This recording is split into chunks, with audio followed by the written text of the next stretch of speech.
Hi there, everyone. So this week, we will be doing Voltmeter and Ammeter. So you log on to Canvas, you click on Modules, and scroll down, and you want to click on Lab 4, Voltmeter and Ammeter. So after you click on that, this is basically what you're going to see. Let's see where it is. All right. So what is the purpose of this experiment? The goal is that you want to construct analog of voltmeter and ammeter. So how do we do that? To do that, we are going to use a galvanometer. A galvanometer is basically looks something like this. Is basically an electromechanical device that registers a current go through that. It does not allow a large current to go through that. If you have a large current go through the galvanometer, it's going to pin to the maximum and does not give you an accurate reading. So you can read the how the mechanical how the electrical becomes mechanical in order to get the current reading in this in the background section. So how to construct a voltmeter? So we know that it does require you are required with you're given a galvanometer, and then you'll be given a resistor, and then when you connect so schematically, if you have a galvanometer that's connected in series with an external resistor, this two thing then becomes a voltmeter is very easy to do. Okay, so you just need a galvanometer and then an external resistor, connect them in series. That give you a voltmeter. And what is a voltmeter for? A voltmeter is the one that that you can use to measure voltage of the electrical elements. So how do we?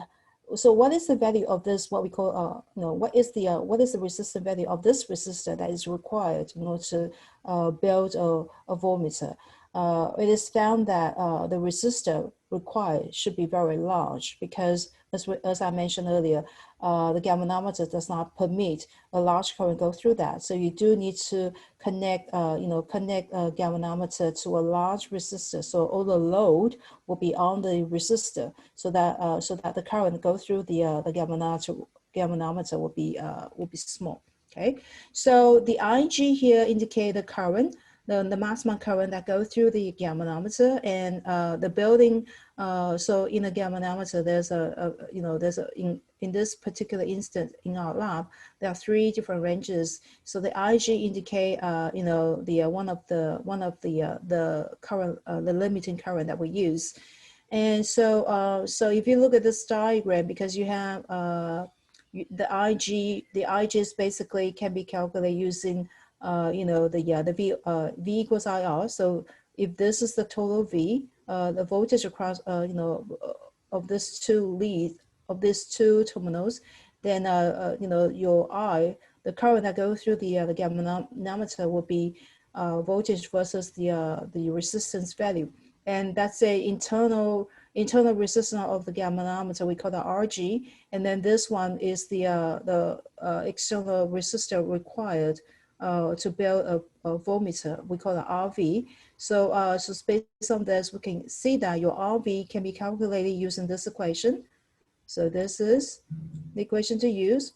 That will be V over Ig minus Rg. So Ig, which is the maximum current go through the galvanometer for the selected range, and the Rg, which is the internal resistance of the galvanometer. Those two are given. That depends on what kind of a galvanometer you're using. And the V here basically is the maximum range of the voltage that you want to use. Remember, when you use a digital voltmeter, there's always, like, for example, the V range we usually use is 20 V. What does that mean? It means that in that range, the maximum voltage will be will be 20. So that V indicate the 20 maximum value. It does not mean that it is just 20. It's basically within that range, not to exceed 20, then it will be functional. Okay, so that V indicate what is the maximum value within that range that when you for the voltmeter that you built. So so that's basically how you construct a voltmeter. A voltmeter is very easy to do. Just connect your galvanometer in series with a very large resistor. Then that will give you the voltmeter. Okay. And so in this lab, of course, then you would calculate what the RV value should be given the V, and then IG and RG are already given. So you can calculate the RV in order to see, what is this resistance value that is required, to get build a voltmeter. Now for the ammeter, the schematic diagram is like this. So you need to connect a galvanometer in parallel with the resistor. And this resistor we call a shunt resistor. Okay, and so across the terminal you can have the voltage. You can measure the voltage there, and then remember when you have the current that go through the circuit, you have some current that go through the galvanometer, and some current that's going to go through that shunt resistor. And then at this point, it's going to combine, right? Because when you have two electrical element connected in parallel, current is going to split. So the one that goes through the galvanometer we call it IG, which is the maximum current within that range. And so that IG is a fixed value, and you have the current that goes through this shunt resistor, and then the whole thing is going to give you an ammeter. Okay. So just based on this, we know that when you have when you measure the voltage across the galvanometer and across the shunt resistor, the voltage should remain the same, because when you have a parallel circuit, voltage remains the same. And then you have the RS using V equals IR. So this voltage is IS RS, and then this voltage is IG RG. So that so you get this you get this equation. And then rearrange this equation, you get the ratio. So you have the current go through the shunt resistor over the current go through the galvanometer is basically proportional, or is equal to the ratio of the RG over RS. So like I said, IG and RG are given because it depends on what kind of galvanometer that you use. And so the question is, what is RS? What is the shunt resistance value? So so when you follow through that, you'll find out the shunt resistance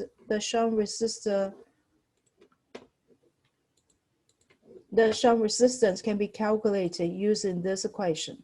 Okay, so the RS, which when you use that to connect in parallel with the galvanometer, that will give you an ammeter, can be calculated using this equation. IG, RG, they are both constant given, and I here will be the maximum current that you want this ammeter to be able to measure it, and then minus IG. Okay, so again, the I here is not the measured value, it's basically the maximum value that you want the ammeter to be able to measure, just like the V that we mentioned earlier for the voltmeter. Okay, so then hold on. So then what is the let me scroll down. So this is basically a galvanometer, what it looks like. So you can see that you have this, this is the screw that is just the zero. So you want to make sure that when you do this, the pin, this needle is actually right at the zero. So that is we call that, you need to calibrate it. And then there's, there are three different ranges. Like I said, galvanometer comes with the different ranges. So you have the 5 milliamp, 500 microamp, and 50 microamp. So when you plug into one of this, that indicate what range of the what range of the current that you want the galvanometer to be able to measure. Okay, so in this case, well, in this experiment, we are going to use 50 microamp range. So it is this you want to plug in, and this is the COM. And then and the internal resistance value is 0.75 kilo ohm. Okay, so these are the these are the RG and IG and RG are given. And then so when you use when this is connected to, when you have the for voltmeter, we know that you need to have a G connected to a resistor, right? So this is this whole thing is our voltmeter. Okay, so you need to calculate the resistance value, and for the resistance value, like I said, it is you're going to use equation 2, so that IGRG already given. The V here, what will be the V? The V will be the V if we scroll down to the table, the V here that indicate the range. You have the 5V and 10V. So in other words, we want to build a voltmeter with the full range that is 5V and in the 10V range. Okay, so in the equation, that V you will plug in either 5 or 10 in order to calculate your RV. So do the calculation, and then you'll be able to do that, and just make sure that the kilo ohm, you need to convert that to ohms. And then once you build a voltmeter, and you'll find that the resistance value is very large. So we need to have a resistance box to actually use to provide the resistance value. Okay, if you calculate a very small number, is the RV is wrong. The RV is a very large number, and do not round the number. Okay, and then so when you have this, and then so as we mentioned schematically, this is the diagram to this is the one that you do to construct a V, which is galvanometer in connecting in series with the resistor. So this is the galvanometer. So this is the galvanometer. So you have the we're using the 50 microamp range. So plug into resistant box, and then this COM is the free end. So this is basically the free end here, and then it is connected to, so in series. So this is this one, and then this one is the free end there. Okay, so these two are the leads that's connected to so this is your V, and you're going to, let's say you use this to, you want to measure the the voltage across the resistor, then then you will connect this to. So this reading, whatever that is going to give you the voltage across this resistor. Okay, so these two are connected to the electrical device that you wish to measure the voltage on that device. Okay, and so so that's basically that, and then to build ammeter, remember we need to connect the galvanometer in series in parallel with the resistor. Now the resistance, and then to calculate the resistance value, you will use equation 6. So you can calculate RS, like I say, IG, RG are given. Then your I, what is your I? Your I is the maximum value that you wish the ammeter to be. So the I, that scroll down to the table, your I can be 10 milliamp or 20 milliamp. Again, everything has to be in SI units. So you need to when you do the calculation, that 10 milliamp needs to be in amps. So convert that to amps. All right, so once you have that value plugging in, you can calculate the RS value, the shunt resistance value, using equation 6. You'll find that it is actually a very small resistance. For such small resistance, we don't have a commercially available resistor that with the color bands that you can use. Instead, you'll be actually given a resistant wire. A resistant wire basically is a wire, is actually a metal wire that provides a small resistance. So so once you calculate the resistance value, you find and then you're going to use this equation. to calculate the length of the resistance that you need to cut from the resistance wire in order to provide that resistance. Okay, let's say you calculate resistance value to be 1 ohm, then and the resistance wire has a resistance density that is this 29.49 ohms per meters, and you calculate that to be 1 ohm. So you use this equation to calculate what is the length that is required. So once you have that length, then you cut that length, and then you're going to connect the resistance wire in parallel with the galvanometer. So in practice, this will look like this. So after you cut the resistance wire, you'll find that that says about, I don't know, some length. Okay, and then you're going to connect your circuit like this. So you will have so remember, ammeter this is galvanometer connected in parallel with a shunt resistor. This whole thing is your ammeter. Okay, so you have the 2 free ends here. Here's the probe, and then you can connect to the circuit in order to measure the current through that electrical element. So these are the probe. Okay, all right. So let's say you cut a resistor wire. So this is the resistor wire. Remember, you connect it in parallel. So this is a positive of the resistor of this galvanometer negative. So the resistor wire will be actually inserted to the to this 2 banana jacks, and then secure it within this hole, and then that provides a resistance value when the current goes through this this arrangement. And these two are the probe or the leads that you connect to, that say a circuit, and then you insert that into the circuit in order to measure the current through, for example, the resistor or whatever. Okay, so that's basically how you would do it. And the range is, we are going to build like 10, 10 milliamp, let's say 10 milliamp and 20 milliamp. Okay, so what you're going to, so that's basically what you want to do. So in this experiment, there are questions in the analysis. So when you finish your the calculation is very easy for this particular experiment. Lab. There's really not much to do. But there are 2 questions that you remember to answer when you write your reports.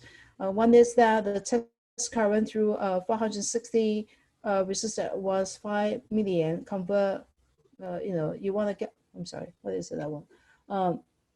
Sorry. Step 3. What result would you expect if you use your voltmeter to measure the potential difference across a very large resistor? Okay. And then what result would you expect when you use your ammeter to measure the current when the 460 ohm was replaced by 0.1 resistor?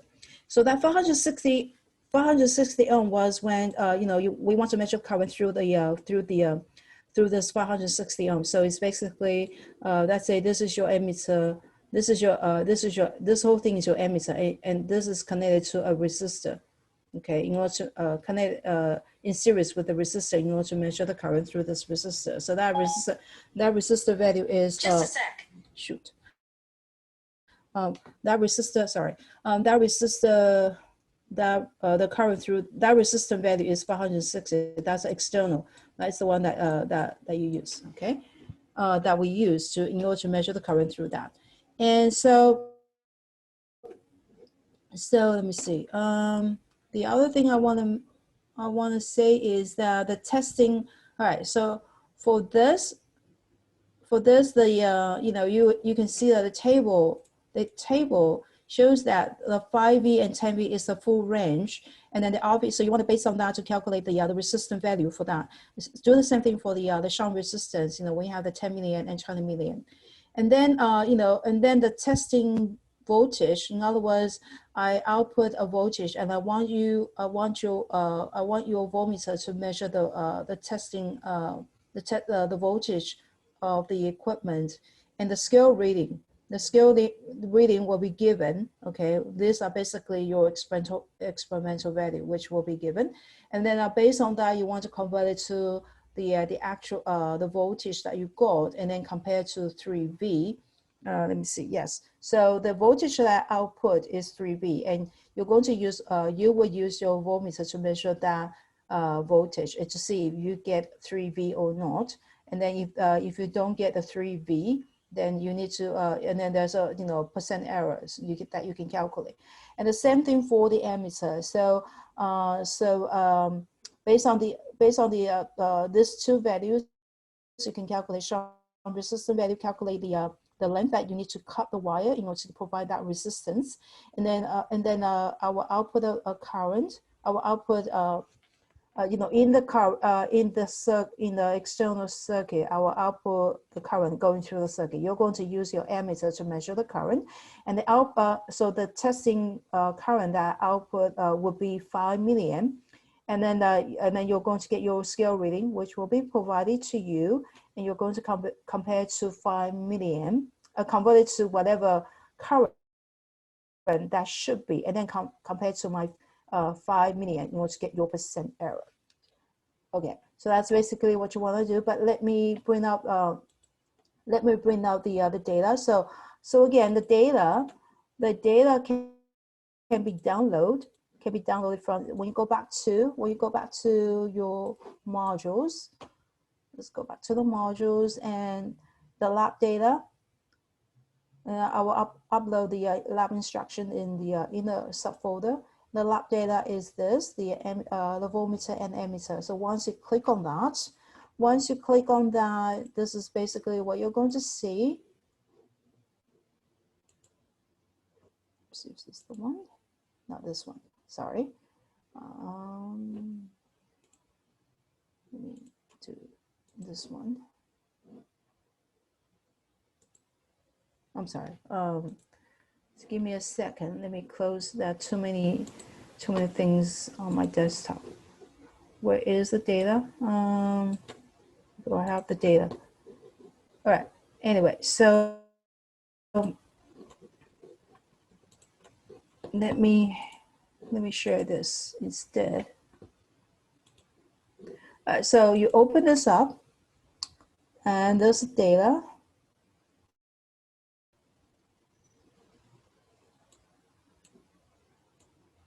Okay, so the data will look like this. You can see that you need to calculate RV, you need to calculate RS, you need to calculate L, and then the scale reading is basically experimental value. Okay, so these are the experimental value, and you need to convert the scale reading into the voltage, because the scale reading is basically when you use a galvanometer and the pin. When you push the button, the pin will be deflected, and then that will give you the scale reading. Okay, so how do we convert the scale reading to the voltage that we recognize? So remember that you're given, let's say, take for example, you're using 5V. I'm not going to use a 29. Let's say I have arbitrary. I say when I let's say I have the 25 scale reading. So what is the voltage? For the when you measure that. So the scale, the galvanometer has a full scale of 50 divisions. Okay, and then when I have a circuit that I use a voltmeter to measure that, it gives me 25 division. So what is the voltage? So you will use the ratio range, So 5V, the 5V range corresponds to 50 division. So this is 50. And then now you have 25 divisions. So from there, you can calculate what is the voltage.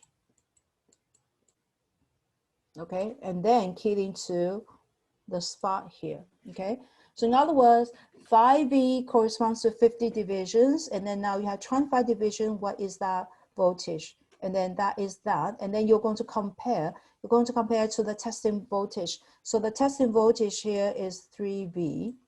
Okay, I output 3V. So if you had a 10V, everything stays the same, but this 5V will become 10. okay? And then that 10V corresponds to 50 division. Same thing for current. Let's say I have my scale reading that is, again, I'm going to use 25, okay? So I have my 10 milliamp range. My 10 milliamp is the maximum value that corresponds to 50 division. And now you have, when you use the ammeter to measure the current, you got 25 division. Then from there, you can calculate what the how much current is in the circuit. Okay, and then once you have the current, then that should go into that spot, and then you compare to my testing current, which is 5 milliamp, in order to get the percent error. Okay, so the 5 milliamp is the same for the 10 milliamp range and 20 milliamp range. In other words, I output 5 milliamp in the circuit. You're going to use the ammeter with the 10 milliamp range and the 20 milliamp range to measure the same current. And then you're going to get, you're going to get your readings. Basically, you get your scale reading. You need to convert to a current, and then compare to my 5 milliamp. Same thing for the voltmeter. I output 3V. I did not change that for either 5V range or 10V range voltmeter. And you're going to measure the same voltage. And then you're going to get your scale reading, and you're going to convert it to the voltage, and then compare it to my 3V, to get your percent error. So the experiment itself is very easy. The calculation is very easy, and you just need to do all this calculation and then show the ratio. So so when you do the sample calculation, you can choose for the voltmeter. You can just you can just show one. You don't have to show both voltage. And then for the ammeter, just show one. Okay, and that will be good enough. All right. Okay.